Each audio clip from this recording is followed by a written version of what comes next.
Your call, Pastor. Yes, sir? Yes, sir. It's me, sir. Please, sir. Come over. Sir, I want to see you, sir. Very, very important. No problem. Just come. I just want to see you. Sir, I'm very sorry, sir. Please, I want to see you. This is not coronavirus, sir. I don't want to catch this thing, eh? Sir? What's the problem? I'm very sorry, sir. For disturbing you.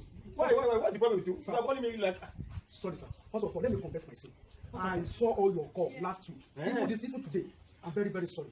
Okay. And what I'm thinking is that since we don't used to have break, this every time we are coming to church for Bible study, for revival, or Sunday service, even on Sunday, before I will come back home, it will be around 5 o'clock in the evening. And I since this opportunity of this lockdown of coronavirus, that we should have break. That is why I don't want to receive any call. I'm very sorry, sir. Either for that matter. I'm very sorry. You want to receive break?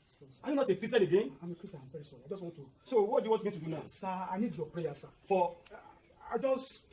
In fact, this morning I've started sneezing and coughing, and you see, I don't want all this NCD or BNDC, the NCD to come and carry me. Please, sir. Sir. Oh, sorry. Sir, the right number you're supposed to call is NCDC.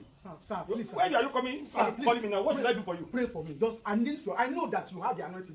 Just pray for me. Help me, sir. Please, sir. I should pray for you. Yes, sir. Sir, please, sir. I'm very sorry, sir. Sir, in fact, I don't know. So you believe in prayer?